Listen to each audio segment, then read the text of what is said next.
السلام عليكم ورحمة الله وبركاته. انجرجرين وانا جايبات قبضي سيدوفه وان تنتج اتغمدو تيسا اتلي خفلو تيسا اجائب صفة شوف تيسا راحة جروتيتي غمتشو جروتيتي بشاشو ما جروتيتي خفلة جروتيتي قليلما قلقلما جروتي خيسا قباتشو ترتي eessatti akka darbitee biraa kutte ni yaadatta? Okay, yoo yaadanne anaatu si yaadachiisa. Bakka ati raahaa dur qabaachuu turte bareedduu qulqulluu qaliilummaa ati qabaachuu turte bakka ati darbite anaatu si hima. Osoon san hin jalqabne duratti ilmi namaa kun hundinuu waan takka barbaada fiiga. Waan takka argachuudhaaf jecha ganama subii yoo lafaa kaate fakkeenyaaf subii yoo lafaa kaatee karaa gubbaa dhaabbattee nama gaafatte eessa deemta jetteen karaatti deemu siif hima hojittiin deemaa jira. Hoggaanii fi toora afaan asree kana yookaan toora afaan galgalaa kana dhaabbattee karaarra nama bakka inni irraa deemu gaafatte eessarraa deemta jetteen dalagarraa hin deemaa siin jira. Eessa deemta jetteen mana kiyyattiin deemaa siin jira. Raaxeeffachuuf deema. Yeroon takka dalagaati, yeroon takka tanaaf hura baafatan. Ilmi namaa kun wanni inni fiigee tabba bahee fi hojii barbaaddatee maal jedhuuf maal barbaadaaf raaxaadha. Garuu immoo ati raaxaa tana qabaachuu turte. Bakka ati itti darbite itti dhiiftee biraa dhufte takkaatu jira. Eessa bakkattoon san eessa jettee maana dheereessee jechuun hin oolamu. Sittiin dheeressu siifin himaa hin jirjirin. Bakki ati raaxaa ta'e itti dhiiftee ijoollummaa keessa. Yaadadhumee gaafa ijoollummaa keetii gaafa gartee xaliila turte. Xaliila gaafa san gaafa ijoollummaa san garaan keetis qulqullu. Hattaa dhiigni keetis qulqullu. Hattaa hiddi qaama keetiitii fi onneen ta'e hundi qulqullu. Gaafa ijoollee gammachuun ati qabaachuu turte ni taphattaa qalbii qulqulluudhaan ni kofaltaa qalbii qulqulluudhaan shariikan qabdaa saahibban qabdaa wajji taphachaa ooltan wajji gammadaa ooltan gammachuu gaafa ijoollummaa san lakkuma guddina keessa ol deemtuun dhabaa dhufte. Maaliif akka dhabde hoo ni beeyta? Beekoo oolta. Garuu irra deebi'eetumaan siif hima waan akka gammachuu san dhabdeef. Wanni ati gammachuu san dhabdeef ilmi namaa kun lakkuma guddachaa deemuuni qabeenya jaalachuu eegala. Lakkuma guddachaa deemuuni fuudhee horuu jaalachaa deema. Hoggaa horee ilmaan isaatti yaada. Haadha mana isaatti yaada. Bareedina isaatti yaada. Tanaaf gammachuu ta'e ijoollummaa san dhabde. Mi'as deebii ilmi namaa kun gaafa ijoolleedhaa haadha abbaatu dalagaaf. Haadha abbaan isaaniif dalagan kuni ilmaan isaanii gammachiisanii jiraachisuuf. Atilleen akkuma haadha abbaan keessan sii dalagaa turan sanitti ilmaan keetiif dalaydee gammachiistee jiraachisuufidha. Akkasuma akkasuma miti akkasii yaa. Ilmi namaa gammachuu argachuuf maal isa barbaachisa? Maallaqa, mana bareedaa, makiinaa bareedduu, saahibban babbareedaa, jireenya gaarii kana yaada gammachuu. Walaakin gammachuu fi jaalala wanni sii fidaa. Jaalala gaafa ijoollummaa ati qabdu san, gammachuu gaafa ijoollummaa ati qabdu san wanni sii fidaa waan takka qofa. Ergamaan rahmata sallallahu alaihi wasallam maal nuun jaa? Alaa akhbirukum mee isinii odeessu bishay'in waan takka.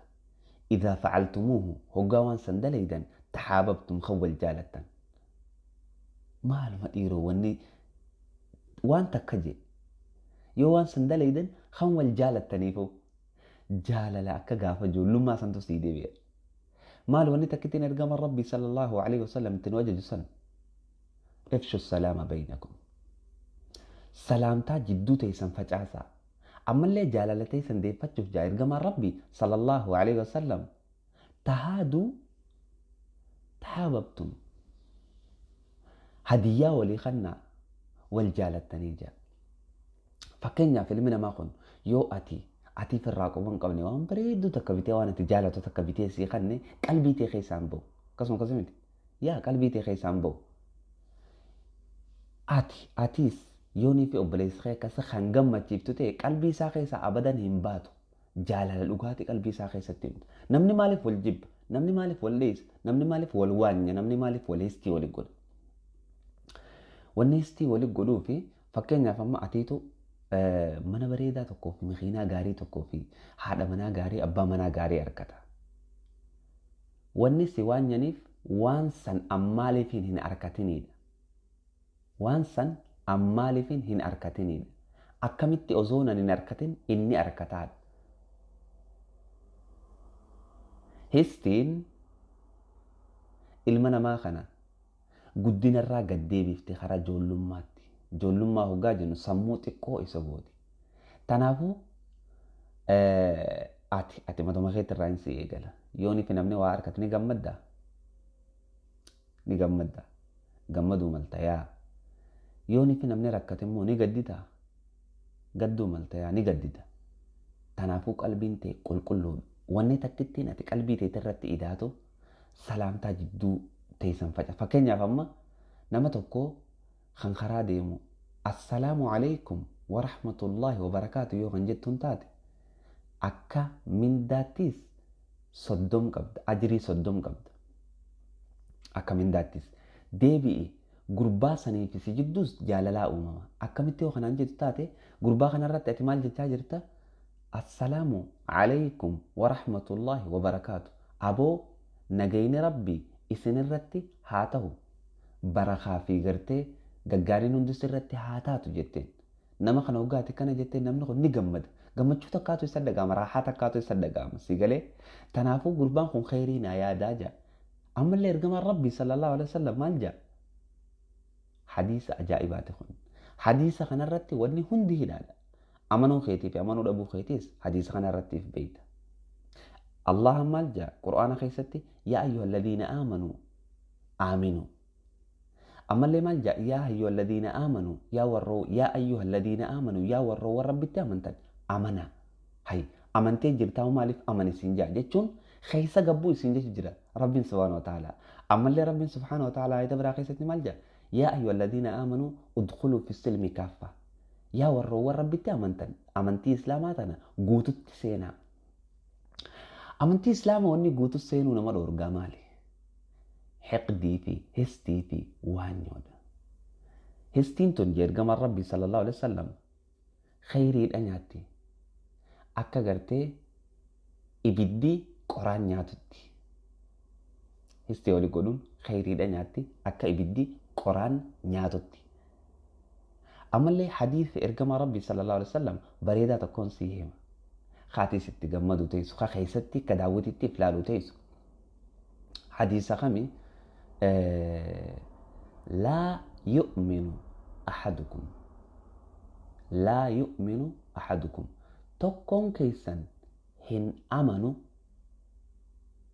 jechuun islaamummaa keessa hin seenu jechuudha.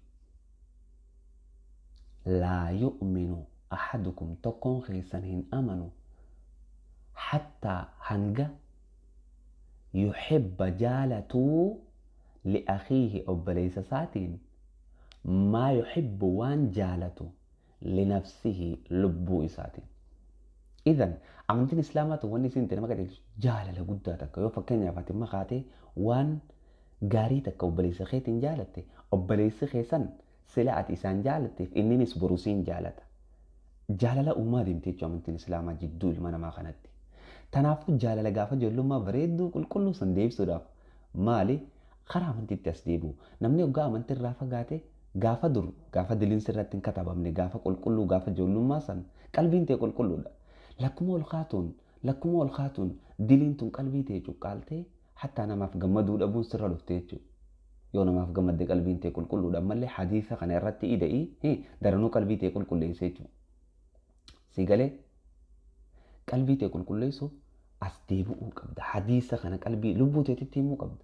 Hoggaa wanta akka ja'an barate fakkeenyaaf gama biraatti ilaalin ifumarra ilaale jechuudha. Wanta akka ammas hin ja'anii amantiirraa karaa biraa nama biraa irratti hin fassarin ifirratti fassari. Yoo kan ifirraa fassartu taate milkaawaa deemta maas jennaan quraana si dubbisaa deeme jechuudha. Quraanni si dubbisaa deema. Mee fakkeenyaaf gaafii takka si haa gaafadhu gaafii ajaa'ibaati. Osoo arraan tana ergamaa Rabbii sallallahu alaihi wasallam ijaan agartu taate maal isaaf goota? Takkaahuu maal isaaf taata? Takkaahuu maal isaan jetta? Allah ergamaa Rabbii sallallahu alaihi wasallam osoo kan ijaan agartee si bira dhufu taate maal isaaf goota? Maal isaan jetta? Maal isaaf hayyamta? Gaafii atummaan ifi deebisi. An ozoona taate arraan tan ergamaa Rabbii sallallahu alaihi wasallam wanneen isaaf godhu ruuxee tiyyaan isaaf kanna. Ruuxee qofaa miti. Waanumaan godhuuf hin beeku jechuudha salawaatu rabbi wasalaamu alaihi.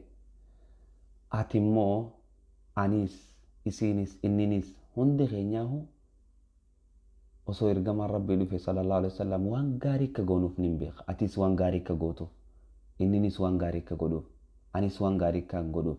Maaf jennaan sila jaallannuuf. Walaakin waan takka tan daganneetu jira. Maali wanni takka ittiin naafi ati daganne ergamaa Rabbii sallallahu alaihi wasallam arrallee ergamaa Rabbii sallallahu alaihi wasallam mawjuudun baynanaa nu jidduu jira. Akkamitti hay ergamaan Rabbii zamana hedduu dura fuula Rabbii isaa qote jechuu malta akka inni itti nu jidduu jiruutu jira sallallahu alaihi wasallam. Akka inni itti nu jidduu jiru hadiisa isaa dalagu waan inni jihe godhuudha amriilee isaa fudhachuudha sii galee amriilee ergamaa Rabbii sallallahu alaihi wasallam yoo kan fudhatu taate jireenya kee kan gaafa ijoollummaa kan dhabde san raaxaa ta'e tan dhabde saniitu arra sitti as deebi'ee gammaddaa jechuudha. Viidiyoon kun yoo sitti tole obboleeyyan keetiif sheer godhii asumarratti sirraa gabaabsa sittin dheeressu. Assalaamu alaikum wa rahmatullahi ta'ala wa barakaatu.